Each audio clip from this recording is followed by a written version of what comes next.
The Institute of Internal Auditors presents All Things Internal Audit Tech. In this episode, Mike Levy and Shontelle Mixon discuss the growing risk tied to fourth-party relationships. They break down how internal auditors' role is evolving in a world shaped by cybersecurity, AI, and shifting regulations. So we're talking about one of my favorite topics. When I was a CAE before I became a consultant, third-party risk was one of the areas that we had oversight over. But here we're talking about fourth-party risk, and I think it's an often overlooked area that I think really deserves a lot of attention, because ultimately everybody's focused on managing risk within their organization. Oftentimes we've outsourced a lot of operations to third parties, but where the risk really lies is with the fourth parties. I think just for our listeners, it might be helpful just to kind of talk about, from your perspective, what is fourth-party risk and why do we care about it? Sure. Third-party and fourth-party risks have become more critical to organizations as they embark upon outsourcing certain competencies to not only address gaps in their current structure, but also to give them leading edges on areas of opportunity or risk. Fourth-party risk associated with parties who are essentially fourth or downstream entities, because believe it or not, you have six-party risk too.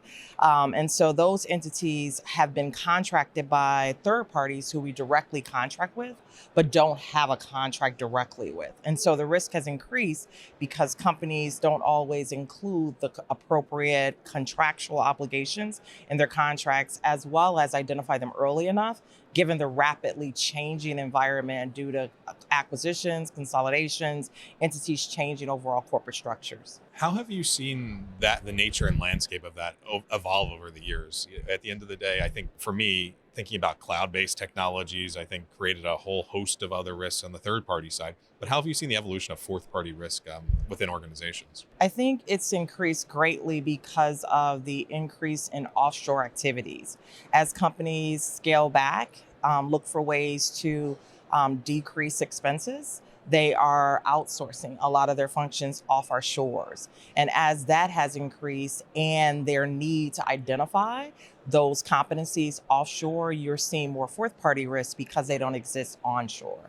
I've seen a lot of organizations stumble here, and I think there's been some really, over the last 5 to 10 years, we've seen some really high-profile things like cyber data breaches and things like that are happening at the fourth-party level and then having really dramatic impacts to organizations.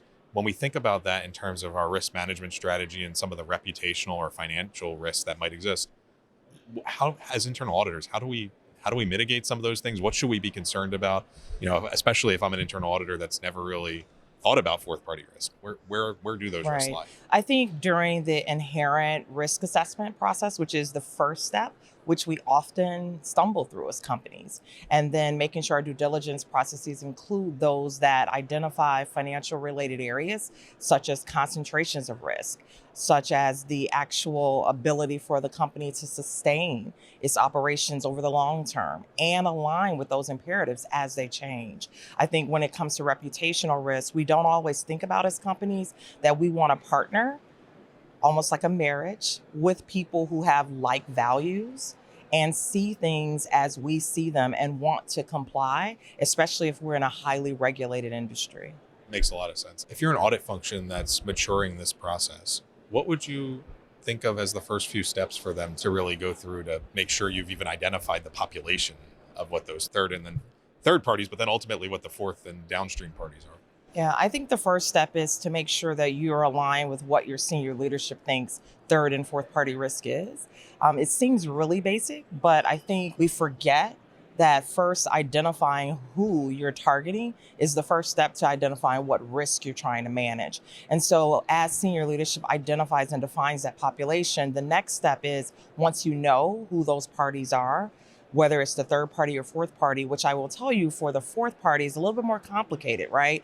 Because as I mentioned, you don't have a direct contract with them. So it's really getting your arms around your third party first so that you can identify ways that you can engage with them in different ways to identify if they have any fourth parties that they haven't made you aware of, and then modify contracts and then assess those risks as you identify those contracts. I remember when we were managing this when I was a CAE, it was the identification was this is the most difficult part at the end of the day, because we were having to look in a lot of different places to identify those third parties and then ultimately get to the fourth parties, because it wasn't just contract repositories for us. We were finding that there were third parties that happened through credit card spend at the company. So we actually ended up pulling not only contracts, but we were looking at accounts payable and credit card T&E spend, because to the extent someone subscribed to a SaaS-based vendor and put it on their expense report, it wasn't always identified in the process. And it's that concept of shadow IT that sort of creeps up, and it's a risk. But once we had that population, for us, that risk assessment of those third parties and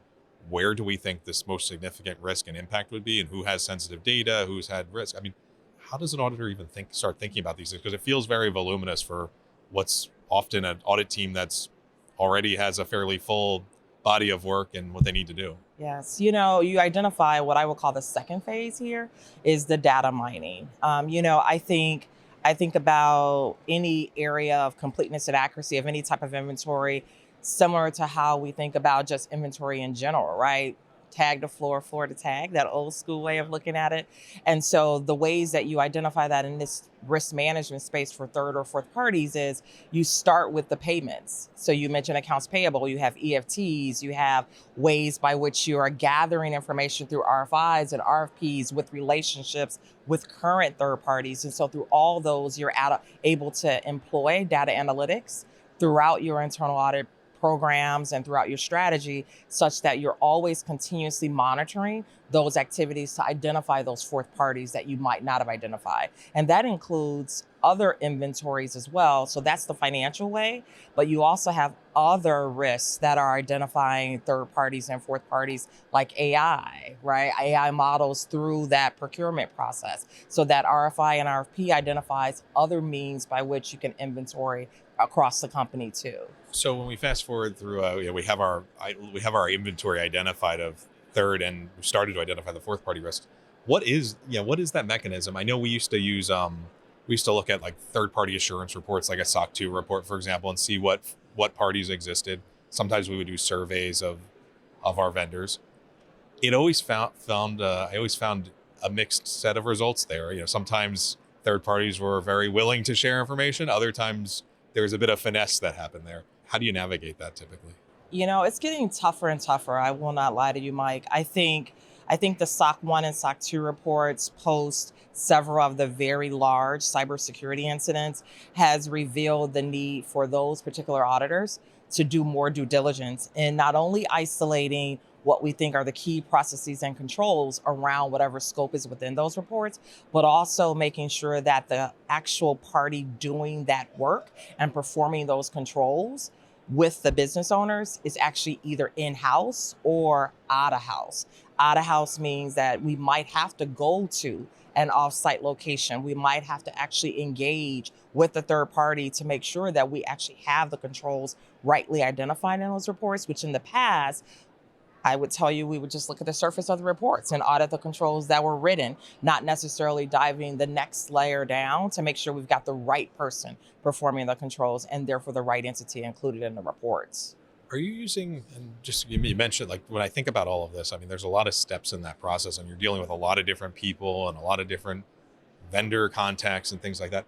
Are you finding that you're using tools and technology to help support that? Or is that a manual process within organizations? I'm just trying to think through, if I'm an audit function that doesn't have some of these things, how do I even get started on this? Yeah, I think when you think about just the profession in general, I think we're learning through recent opportunities to attend conferences and such that an internal audit department that's not thinking about technology is probably already behind in this space. And so I think when you think about, if you don't have it today, the most simple way to get started is to make sure that the proper universes exist in those daily functions in the first line. We are the third line, right? And so there's a second line in between us. And so between the second line and third line, they should have adequate means already for us to at least get started if we don't have the technology, and then employing the technology later on. I'm so glad you mentioned the second line as part of this process, because I think one of the varying things I've seen as I've worked with different organizations is sometimes third-party risk management sits and is housed within the internal audit function in the third line, but oftentimes it's really a second line activity, and it really depends on the organization where it sits. So for me, where I've been successful in the past, and I'm curious if this is your experience too, is sometimes if I have nowhere to start, I will start with my IT security team and IT compliance, because there's often some population of third-party risks that they are actively managing and navigating on the cybersecurity front. I think cyber risk is a huge part of third-party and fourth-party risk, but it's probably not the only risk at the end of the day that we need to think about. Is that consistent with what your experience? Yes, very consistent. I think that relationship with the second line is really critical in this space.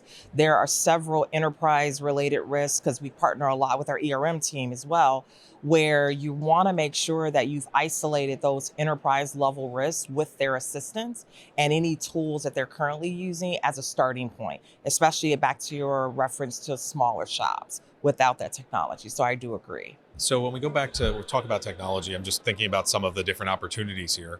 One of the other things I've seen organizations do, and it does tend to layer on the cyber front, but if I'm an audit committee, and audit committees aren't always as in the loop on third party and fourth party risk, and as I think about the role of a CAE and educating and training up their audit committees so that they understand where some of the key risks to the organization are, sometimes be able to give them reporting and a lens into what does the holistic risk of an organization look like, and having them understand that a very significant component of that might reside at a fourth or third party, that you have the only control you have over that is the contract. When I think about how I demonstrate and show that risk, to me, it's what procedures we're doing over those third or fourth parties, but it could also be what public facing data points can I get. So I know, I always think about things like D&B reports or ESG. Clarity AI has like an ESG study, and there's also a lot of public facing cyber scanning you can do. In your experience with when we're looking at third party and measuring the actual risks that we think we exist, how have you sort of brought all that data together in terms of reporting for executives or the board or the second line when we're evaluating?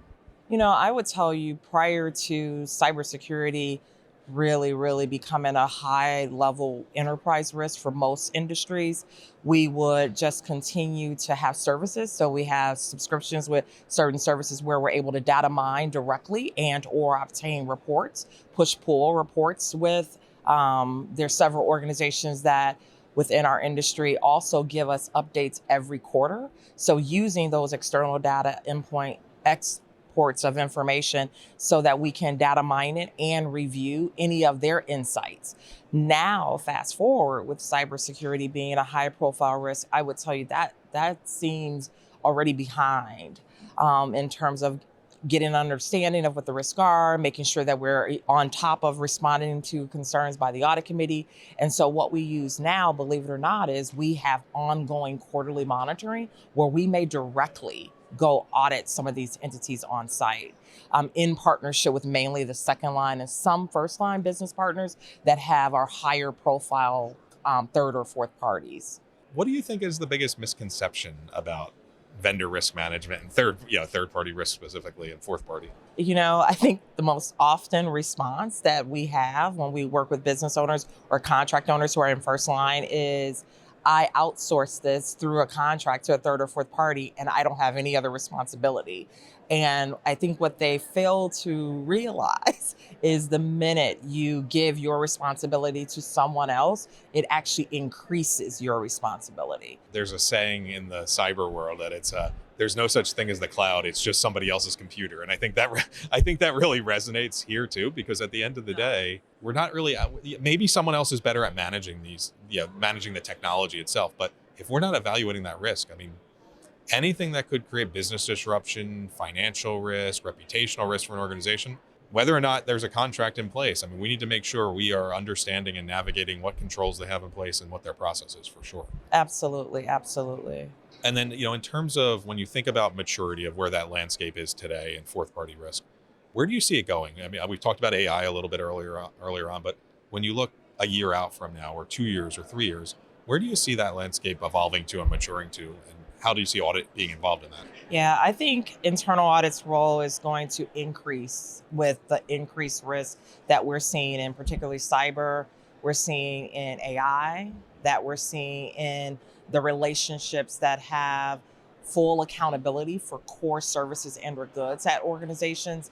And when I mean increase, that means that we'll either have direct responsibility for auditing those entities each year within the audit plan in partnership with second and third line accordingly, but then more importantly, contracts directly with them.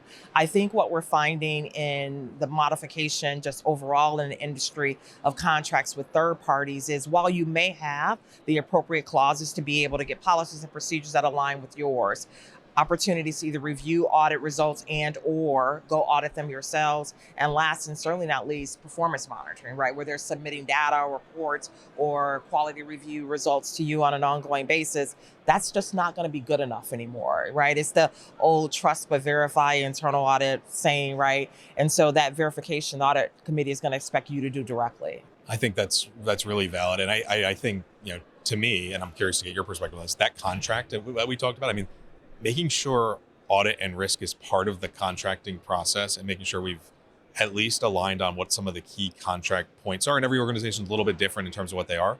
That's sometimes where I see the biggest early pitfall, because a lot of times if someone just goes out and signs a contract and they're not sure that some of those clauses are there, other than sort of negotiation after the fact, you can't always dictate some of the terms if you've done that after the fact. You cannot. That's the greatest pitfall, I think, that you'll see in this third and fourth party space is that unfortunately a lot of the aha moments come a little too late. Yeah, for me, it's like that right to audit clause specifically. I mean, there are a number of specific clauses that I think we should make sure are there. Limited liability, termination, all of those. Yes. But yeah, if you can't audit your third parties and ultimately get to those fourth parties, it's almost impossible to even identify who the fourth or fifth or sixth parties are in the organization. And then I guess ultimately, when you think about an internal audit function that's just starting in this, or they're looking to take this to the next level, what's the one step you would have an organization take today to improve their approach here? We've talked about a lot of different things here, but if you had to pick the one most impactful thing that they could do to better identify align the critical third and fourth party relationships, using whatever means you have necessary through the first and second line, as I mentioned previously, to identify those. Because if you don't know who they are, you can't manage the risk. I think that's extremely well said. To your point, if you don't know who they are, you might find out who they are at some point, but it's not going to be the way you want to know that they exist It is at not. the end of the day. And I also, to your point, I mean, you said it earlier, I think that thinking about some of the key risks to your organization and where the biggest impacts could be probably dictate how to develop and mature a program too. Because ultimately, if cyber and data breaches and data liability and unintentional disclosure are things that you're concerned about, you probably structure your program to be more focused on that to start. If you're really concerned about your sustainability reporting, maybe that's an area of focus for you too. But I also think that lens becomes really important as you are thinking about how to develop and mature a program. It does, which is why I mentioned that senior leadership definition of not only what a third and fourth party is, but what is their intention? What are the risks that are most critical to them at the enterprise level? Because I think where we also get short-sighted as internal auditors is we believe that risks are specific to the third party or fourth party type, and that is not true in this new environment. Cyber is related to every third and fourth party, right?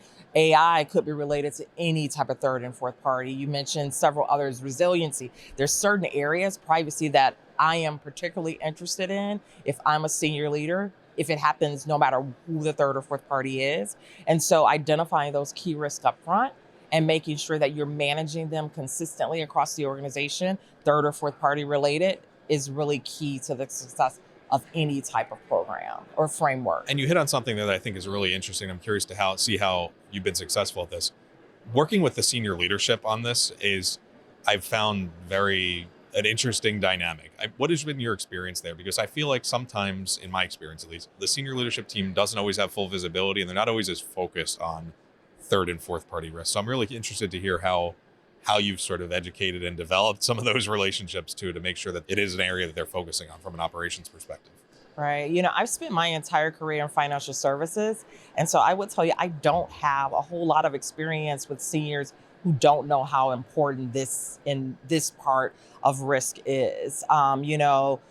We do a lot of our business with third and fourth parties. And so they are not only in tune, but they are asking and keenly aware of the risks that exist in this space. What I have seen as, the industry has evolved over the years is a need for more information and more KPIs and metrics to be able to identify issues before they become a problem, right? I think the data analytics have just got so advanced in being able to isolate and identify potential areas of concern before it even hits the radar of a performance report, before it hits the radar of an ongoing quarterly performance meeting with those vendors. And so I think over the years, they are more keenly aware, at least in financial services, and are wanting that information before it becomes a problem. That's an interesting point too, because I think that is a barometer of a successful program and function. If your leadership is asking for things like that, it shows that they're deeply engaged. And I think that's a hugely important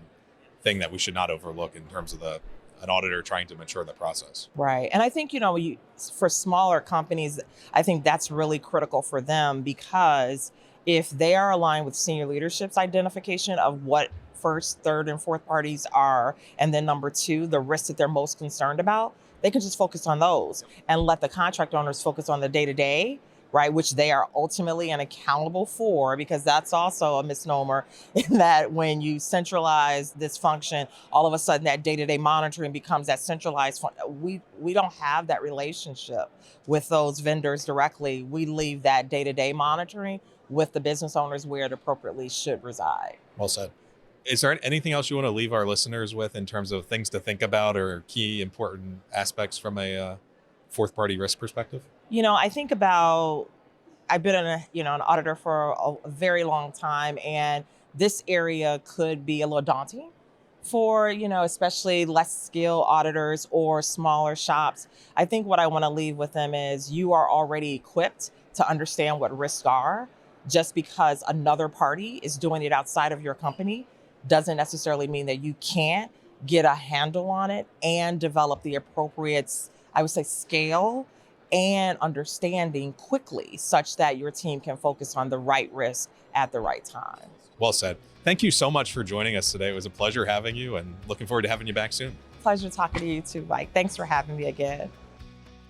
Hey, audit pros, ready to supercharge your skills and connect with the best in the field? You absolutely need to check out the IIA's 2025 International Conference. Happening July 14th through the 16th in Toronto and virtually, this is your chance to dive into emerging risks, cutting-edge tech, and global best practices that will elevate your internal audit game. Don't get left behind and register now at theiaa.org. If you like this podcast, please subscribe and rate us. You can subscribe wherever you get your podcasts. You can also catch other episodes on YouTube or at theiaa.org. That's THEIIA.org.